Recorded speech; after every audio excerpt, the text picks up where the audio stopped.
pertanyaan pada, izinkan saya menyebut Bapak Ibu dengan sebutan teman-teman, boleh? Agar tidak ada jarak di antara kita, agar tidak ada gap di antara kita, ya. Oke, teman-teman, pertanyaannya seperti ini. Apakah Anda hari ini bahagia? Yakin? Serius loh, ya? Bahagia insya Allah ya? Nggak ada yang merasa tertekan gitu ya? Masalah kerjaan itu kita pindahkan dulu. Kita sekarang ada di ruangan ini, kita akan fokus untuk menikmati rangkaian training public speaking ya. Baik teman-teman, kegiatan training public speaking ini tentunya tujuan untuk menghilangkan yang namanya presentasi membosankan, presentasi yang menjemukan, kagok, dan kelihatannya sangat stressful banget kalau berada di depan panggung. Mari kita hilangkan itu semuanya. Tadi udah bahagia. Kalau bahagia, kenapa saya menanyakan harus bahagia? Karena dalam kondisi bahagia, apapun yang disampaikan oleh trainer itu biasanya materinya akan mudah diserap. Karena kondisi kita bahagia, enjoy, santai. Nah, hadirin sekalian, selain bahagia kita juga harus fokus. Oleh karenanya saya ngajakin kepada teman-teman di sini, yuk kita fokus sebentar dulu. Boleh angkat tangan kanannya ke atas, kepalkan, kemudian buka. Kepalkan lebih keras lagi, rasakan begitu dibuka kepalanya ada aliran darah yang mengalir. Buka, kepalkan lebih keras lagi, buka, kemudian tekan dagunya keras-keras, tekan dagunya keras-keras, dagu. Fokus ya, teman-teman. Kenapa saya mengecoh teman-teman dengan saya menekan jidat saya? Karena dalam public speaking itu kita tidak hanya fokus pada apa yang kita katakan, tapi dalam public speaking kita harus fokus juga kepada beberapa hal yang lainnya. Contohnya, sebagai seorang public speaker kita harus peka terhadap lingkungan sekitar kita. Sebagai seorang public speaker kita harus melihat audiens kita mana yang boring, mana yang bete, mana yang lagi happy. Kita harus tahu itu mana mereka yang merasa siap untuk menerima materi. Nah, itu sangat penting banget. Kita akan belajar nanti satu persatu. Hari ini saya tidak mengatakan akan mengajari Bapak Ibu, tapi saya akan sharing. Karena saya masih dalam proses belajar juga. Kurang lebih 14 tahun saya di dunia public speaking. Saya selalu merasakan masih ada kekurangan. Saya masih harus belajar lagi. Karena belajar itu nggak pernah ada habisnya. Selalu ingin belajar lagi. Baik, public speaking adalah satu ilmu yang sangat menyenangkan bagi saya. Hari ini saya akan sharing mengenai seperti apa public speaking itu. Oke, sebelum kita mulai, akan lebih baik kita awali dengan doa agar semua yang kita lakukan hari ini dapat bernilai ibadah dan bermanfaat untuk kita semuanya. Oleh karenanya, mari kita berdoa berdasarkan agama dan kepercayaan masing-masing. Berdoa dimulai.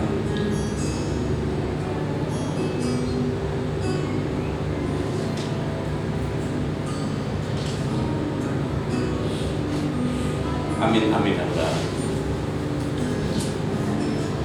Setuju teman-teman? Handphonenya kita silent.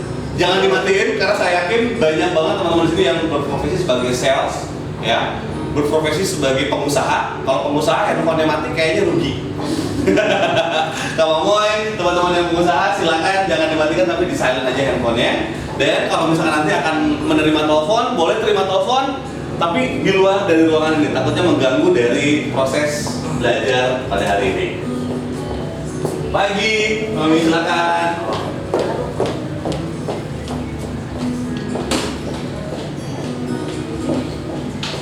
Oke. Ini adalah saya di saat dulu zaman masih siaran di Radio Prambors Makassar. Kemudian ini kegilaan di ruang siaran. Dan ini waktu kegiatan di Jakarta, waktu itu MC acara PSBY.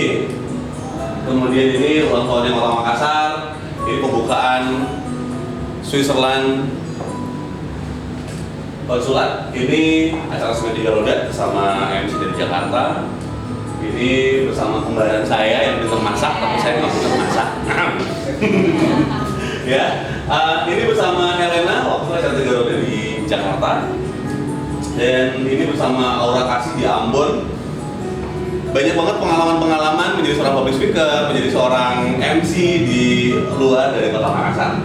Ini bersama kembaran saya lagi, dia agak sedikit berewokan, sekarang berewokan dia enggak. gantian.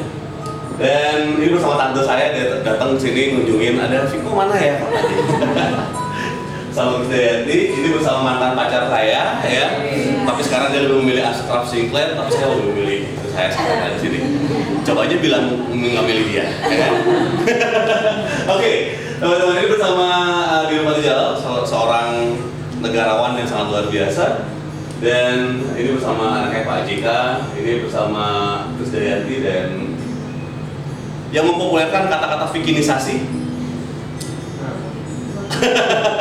Mantannya ya, bukan dianya, mantannya. Oke, kemudian bersama Andri Wongso, waktu itu di Surabaya saya bawakan acara public speakingnya, Pak Andri Wongso bawain motivation trainingnya. Satu kebanggaan bagi saya bisa satu panggung dengan beliau dan wow gitu rasanya bisa bersama dengan maestro. Dia title-nya Andri Wongso SDTT TS. Sekolah dasar tidak lulus tapi sukses. Ya. Dan ini waktu acara BNI ini bersama Menteri Ekonomi era SBY, waktu itu satu kebanggaan bagi saya bisa duduk satu meja dengan beliau dan beliau masih satu wejangan yang sangat bermanfaat bagi saya. Wejangan itu kayak gini, lo masih muda kok, gue pesan sama lo sebagai anak muda. Yang pertama, di saat lo bekerja, awalilah dengan niat yang baik katanya. Yang kedua adalah bekerja keraslah.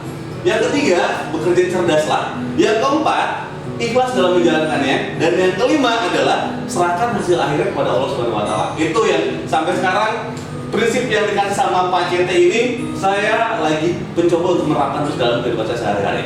Oke, dan ini bersama kakek saya yang sekarang menjabat sebagai Wakil Presiden Republik Indonesia. Maunya gitu ya, Pak JK. Satu kebanggaan Bapak Ibu di saat ada kegiatan kepresidenan di Kota Makassar, selalu protokolernya menelpon saya dan mempercayakan acara kepresidenan kepada saya. Acara Pak SBY sampai dengan kemarin terakhir Pak Jokowi di Jalan Duri, itu di Taman Bunga. Di situ saya juga percayakan untuk membawakan acara tersebut.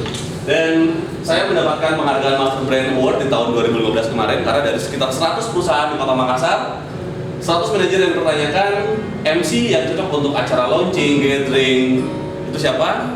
Nama saya paling teratas dan alhamdulillah saya mendapatkan penghargaan Master Brand Award. Luar biasa. Oke, terima kasih banyak, tepuk tangan ini beberapa kegiatan training saya Bapak Ibu. Ada di Batam bersama Aker Solution. Aker Solution itu satu perusahaan yang membuat pipa minyak. Ternyata itu produsennya di Indonesia, dikirim ke Arab, dibikinnya di Batam. Kemudian Bank BRI, Telkomsel, Citos Internasional, kemudian Aker Solution Singapura, STI Nobel Makassar, Bank BNI, salah satunya ada Mas Wahyu dari BNI juga, kemudian dari Aksa Finansial, Bank Mega, kemudian Rumah Sakit Ibu Dana Ananda, Telkomsel. Ini angkatan pertama eksklusif training public speaking.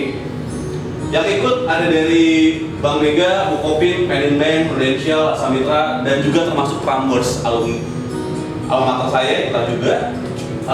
Ini OJK, ini RCA Ananda, dan ini Telkomsel. Masih banyak lagi foto-fotonya. Kalau kita bahas foto-fotonya bisa sampai sore nanti kita bahas. Cuman kan yang kita perlukan adalah bukan materi foto-foto ini ya. Baik, Bapak Ibu, teman-teman, ini adalah nama saya, Viko Andriansyah. Dan ini background saya. Kira-kira saya lulusan dari basicnya apa ya edukasinya, teman-teman? Teknik. Oh, berarti juga baca sedikit ya. Teknik apa kira-kira? Teknik berbicara, teknik komunikasi. Saya baru dengar pesan baru ya kan. Oke, teknik berbicara. Teknik apa kira-kira? Informatika? Bukan. Sipil? Bukan. Teknik apa? Kamu Boy? Industri bukan. Nah ini? Mesin. Oh, bukan, saya sangat banget berarti ya. Rata-rata orang masuk di mesin itu orangnya sangat-sangat katanya. Oke, teman-teman, basic edukasi saya adalah mining engineering. Teknik pertambangan. Kok larinya bisa ke entertain ya? Ya panjang ceritanya kalau boleh diceritakan. Jadi saya non-formal edukasi juga banyak. Ada dari selling, saya juga lulusan dari announcer training Prambors Radio. Jadi waktu itu awalnya saya seorang yang sangat tidak talkative. Hobi saya mountaineering, wall climbing, dan Solidi Kempo. Tiba-tiba pada suatu saat teman saya bilang, Viko, Prambors lagi buka lamaran untuk cari penyiar. saya nggak bisa ngomong, ya udah masukin aja, yang penting kamu kreatif. Udah saya masukin lah, singkat cerita, saya digojlok selama 6 bulan di Prambors belajar berbicara di depan umum, dan akhirnya itu kan membuat saya menjadi seperti saat ini. Oke. Certified dari LP3 Soraya, Public Speaker Trainer, kemudian dari Duta Bangsa, Pimpinan Uno, kemudian saya juga certified dari Neo NLP Society, kemudian juga saya certified untuk Service Training dari Bank Mega, dan juga saya certified RFP CFP dari One-Shield SBM ITB. Dan profesional profil saya saat ini saya menjabat sebagai CEO PT Mahakara Aktivitas dan juga menjabat sebagai Business Development Manager dari Commonwealth Life.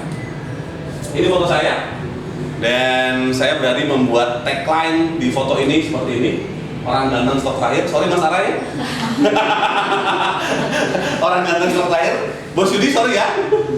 Yang cowok-cowok sama Boy, Mas Wahyu. Oke. Dan dipastikan itu adalah rangkaian perkenalan saya. Ini my lovely family. Alhamdulillah istri masih 1, anak udah 2. Insya Allah nomor tambah lah ya. Istri saya yang hadir sekarang sebagai asisten pribadi Aspri ya.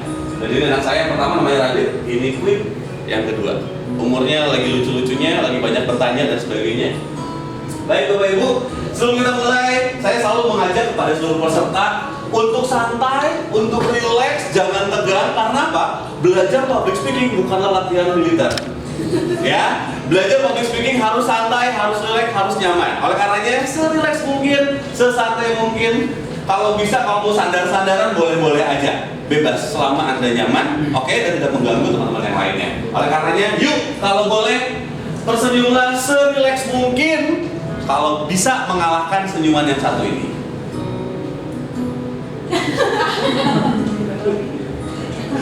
Ya, Mona Nori namanya ini. Oke, lebih relax, udah santai, udah relax teman-teman. Sekarang kembali, Anda bahagia, udah tersenyum, udah santai. Sekarang saya mau ngajakin kembali, fokus nih. Tadi kan ada tekan dagunya keras-keras. Tekan dagunya keras-keras. Dagu. Oh iya dagu ya, pindah dulu ya. Oke. Baik, sekarang saya akan munculkan slide ini sepersekian detik. Tugas Anda adalah menghitungnya. Angka-angka yang keluar. Siap ya? Fokus ya. Yuk kita lihat.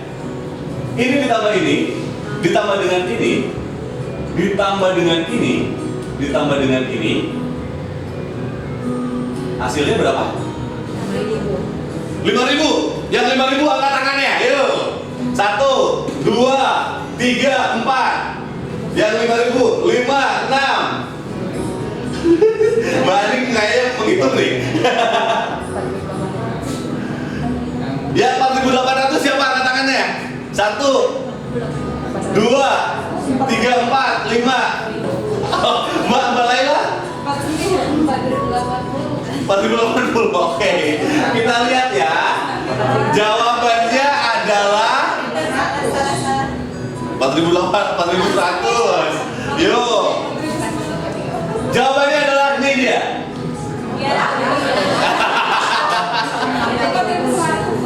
Yuk teman-teman fokus ya. Kita lihat nih. 1.000-nya ada berapa? 1, 2, 3, 4. Ada 4 ya. Jadi ini pengecoh sebetulnya mata kita itu akan tersinkron dengan otak kita. Dimana kalau sekilas angka 60 dan 20 itu terlihat kayak 2 0 ya. Jadi, nah di sini nanti kita akan belajar bagaimana mengedit yang namanya pikiran kita. Pikiran kita itu bentuknya tidak abstrak, tapi pikiran kita adalah bentuknya nyata. Kita bisa switch selayaknya remote TV. Hari ini saya mau bahagia, saya tinggal switch aja ke bahagia. Hari ini kayaknya bayangan saya semuanya hitam putih, yuk kita switch ke yang warna-warni agar lebih bernuansa. Itu bisa. Sebentar kita akan sharing bagaimana caranya mengedit pikiran kita. Oke? Lanjut teman-teman. Sesuatu berawal dari niat. Alhamdulillah Anda hari ini berada di sini karena apa? Adanya niat. Kalau nggak ada niat, Anda nggak mungkin ada di sini. Setuju? Anda berani melakukan lompatan dari titik yang di sini menuju titik yang ini. Kenapa? Saya bisa bayangkan hari Minggu waktunya bersama keluarga, waktunya main-main sama anak-anak, waktunya hangout bersama someone, tapi Anda harus datang ke sini untuk belajar. Karena ada niat, saya mau belajar, Anda datang ke sini. Setuju ya? Oke. Ada beberapa peserta karakter dari peserta training. Ini adalah karakter-karakter yang selalu ada di setiap kali training, tapi saya yakin di sini nggak ada. Yang pertama adalah karakter seperti ini, provokator. Ini biasanya kalau in-house training kayak ini biasanya kasih tahu nih, tipikal provokator. Kayak gimana tuh modelnya? Udah ngapain kita training kayak gitu? Paling juga yang dibahas gitu-gitu aja kan, sama aja kan. Public speaking, berbicara di depan umum, kan kita tiap hari ngobrol. Kenapa harus berbicara lagi? Nah, ini tipikal provokator, tapi di sini nggak ada, karena semuanya datang ke sini mau belajar. Kemudian yang kedua adalah tipikal turis. Tipikal turis itu kan ngeliat, trainernya siapa ya? Oh, Viko tuh dari mana? Anak Prambors itu loh, yang ganteng katanya. Siapa? Ya, oh ya, oke baik. Datang duduk, kalau asik trainingnya, he or her will stay. Tapi kalau nggak asik, keluar masuk gitu ya. Tipikal turis, dan saya yakin di sini nggak ada. Yang ketiga adalah tipikal hostage. Ini biasanya utusan-utusan dari karyawan, utusan dari perusahaan. Ada training, bukan Mas Ara ya. Ibu Mas Ara itu dari Trans Studio ya, bukan. Datang, waduh, ini kan hari Minggu Pak Bos, gimana? Saya harusnya kan di rumah, santai, relax, nggak harus ketemu dengan ini ya. Tapi harus training. Saya yakin di sini nggak ada yang seperti itu. Setuju? Karena saya sangat totally percaya bahwa di ruangan ini yang hadir adalah tipikal yang keempat, tipikal learner. Siapapun yang berbicara di depan, modelnya seperti apa, selama muatannya positif, ada benefit yang baik bagi dirinya, dia akan serap dengan sangat baik, dia akan manfaatkan dengan sangat maksimal. Itulah Anda semuanya. Tepuk tangan dong untuk Anda semuanya. Luar biasa. Saya mau ngajarin Bapak Ibu tepuk tangan yang luar biasa. Tadi tepuk tangannya, ayo tepuk tangan luar biasa. Ini masih biasa-biasa aja. Sesuatu yang luar biasa harus merubah namanya fisiologisnya kita. Bagaimana caranya? Yuk regangkan tangannya seperti ini. Oke. Kemudian tepukan tangan